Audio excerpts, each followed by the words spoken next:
y'all support our brother in this platform. They always got some stuff going on, but they don't want our brother to get his message out, man. Make sure y'all go support our brother, man. What Dr. John Henry Clark called it, he called it showbiz liberation. Okay. Taking money from the people, you're not building anything. You're not building anything sustainable that's going to leave your family something to build upon or your community to build upon. You're just talking intellectual rhetoric and what is known as like intellectual masturbation. So today, man, this is Monetize Your Passion Academy. Yeah. I'm interviewing my good brother. We've been supposed to do this and locked in, but this, introduce yourself to the people, man. Talk about what you do. Talk about your story, your background. All right, my name is Corey Mason. I'm a community organizer and co-founder, executive director of a nonprofit organization called Fearless Leading by the Youth. We've been around since 2007, training youth and millennials in community organizing and leadership trainings. And we're all about building the upcoming leaders of our community. Now, after we got the fault from 2010 to 2015 to get the Level 1 Trauma Center for Adults at the University of Chicago Hospital, nowadays we're all about healing the community trauma. So we got a Heal the Hood movement where we do all kind of holistic healing and we bring it directly to the hood. You gotta check us out. So talk about that campaign for the trauma center, because that was big. Talk about like the importance of it and the work that was put in behind it. Well, the importance of it is on the south side of Chicago for about 30 years or so, we've been without a Level 1 Trauma Center for Adults, meaning anyone over the age of 16 did not have a life-saving service when they were shot and stabbed in a car accident or in a house fire. So we had to travel more than 30 minutes away from the incident to get that service. We felt like that was an injustice after our best friend and fellow co-founder of our organization was shot, and many other people of our community were being injured and taking long distances just to get their lives saved. So now that the trauma center been established, it's been saving around a good 15,000 people's lives been serviced there at the trauma center since 2018. And now we're just trying to put in our work in the community to spread awareness of the trauma center, but also awareness of the trauma that's going on in our communities and how we can resolve it with certain tools and skill sets. What's some like services that you provide? You know, we got a new mayor, what you the mayor that's coming in, Brandon Johnson. I think he should definitely fund more youth initiatives that focus on violence prevention. If we can get any of these youth or majority of these youth inside of any organization, it's better than them being not a part of any organization. Definitely. Why you think, you know, me and you talk about this all the time offline, why you think the violence, how does school to prison pipeline impact like violence in the community? School to prison pipeline impacts violence in the community. It's by us being alive, we can step outside of our front yard and be on the sidewalk and be stopped and frisked just because we look suspicious or our neighborhoods is labeled high crime and drug-ridden communities. So it's like not only stepping outside of our doors, but once we step inside the doors of the school, it's like we're automatically still being demonized and, you know, stereotyped to being this criminal or just bad youth and bad, you know, people. When all we need is just a lot of like resources poured into us and just so we can change our narrative and our image out here in society. For sure. Now the streets, right? Streets. We try to save the shooters from shooting, but guns are being placed in the hood, different things like that.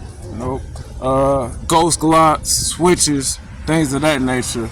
But how does the violence impact? But how does the media, social media, and you know all the new forms of things impact the violence, like the drill culture, things of that nature? I'll talk to you 1 second. Right now, we're talking about violence in the community, and we're talking about how the shootings and things of that nature impact like our mental health in the community. I just want to know, like, what's your standpoint on that? I think people should get in rooms like this. Yeah. I don't even know if I don't know. Is this awful? Yeah. No, I like it's the both. speakers. Okay, perfect. Because I love Wallow. So Okay. I said I want to hear the speakers. But I think everybody out there, I grew up in Chicago. I've lived here for the majority of my life.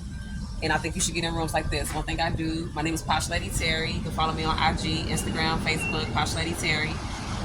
And I'm a network strategist. One thing I'm big on is getting in rooms. I like to be in the energy and the company of a thing that I aspire to be. And so I think that's one of the most important things. Before you can actually obtain something, you have to be in the energy and the company of it. And so this is a perfect example of the type of rooms that you need to be in if you are tired of being in environments that are leading to only violence or, death and things that you really don't aspire to be a part of. Get in rooms like this. It will change first your mindset, and with the mindset follows the body. And so that's my take on it. Before you walk off, you talked about networking. Why isn't networking important, especially amongst like the black population? Or Absolutely. So I coined a phrase. A lot of people say teamwork make the dream work. Well, I believe network make the dream work. Depending on your circle of people, the people that you're around, the people that you frequent with, those are the people that are going to help change the trajectory of your story. And that could be for good or bad. So analyzing your circle, analyzing your network circle is very important. The people that you're around, when you're around them every day, when you start to really pay attention to them and you just sit in the company of those type of people every single day, you are bound to start to imitate them, even when you don't really intend to do so. You imitate your environment. Your body naturally will do it. And so your network, the people that you're around on a regular basis, is going to play a huge part on who you become. Even if you don't, pay attention to it, that's just naturally what happens. So your network is very important. Very important to analyze your network circle. All right, well, I heard that you start with mental health and things of that nature. My organization is called Fearless Leading by the Youth. Okay. Speaking of it, we're the ones who fought to keep this level 1 trauma center. Okay. We also fought to keep the mental health clinic open since the third level. Okay. And we're all about holistic healing and bringing holistic healing to the hood. We got to heal the hood movement. I would love to collaborate with you and invite you out to some of my events. I would love to attend. I'll say Terry, that's my IG. If you send me a message, I'm gonna respond back. I'll follow you back. I'll respond back and just let me know what you got going on so we can network and collaborate. I'm all about collaboration, so you let me know what you got going on. What's your name, You sir? don't see my page? Just say exactly what you just said. My name is Corey Mason. Corey Posh. Very nice to meet you. Good meeting you, Posh. Very nice to meet you. It was nice talking to you, gentlemen. Yes, you as well. Enjoy your day. So, thank you. Stay tuned as well. Thank you. talk about the mental health clinic. Alright, so the mental health clinic, we started the mental health campaign back in 2009. Back when Rahm Emanuel was closing many schools and mental health clinics on the south side. So we would travel to different communities that had their mental health clinics being threatened to being closed, like our community in Woodlawn. After we while we were going around doing surveys and going door to door, door knocking to help out other mental health clinics to stay open, in Woodlawn, right in Woodlawn, we created a tent city on 63rd and Woodlawn, right in the vacant lot across the street from the mental health clinic. And we were out there for a couple of months, bringing attention from the mayor, the upcoming candidates like Chuy Garcia and Tony Crackwood, Cook County Board President, to the fact that we were having our mental health clinics closed on the south side, and especially in our community of Woodlawn. So after our tent city and our protesting and our advocacy to keep the mental health clinic open, it was actually maintained and stabilized by city funding as well. And it's still open to this day. That's what's up. Well, how can people contact you? You all can contact me on Facebook as Corey Mason, or at my email at CoreyMason20@gmail.com. You can also check out our website at www.fearlessleadingbytheyouth.org. Appreciate your time, brother, man. It's always good to build with you. And you know, we're always locked in. Peace. Yes, sir.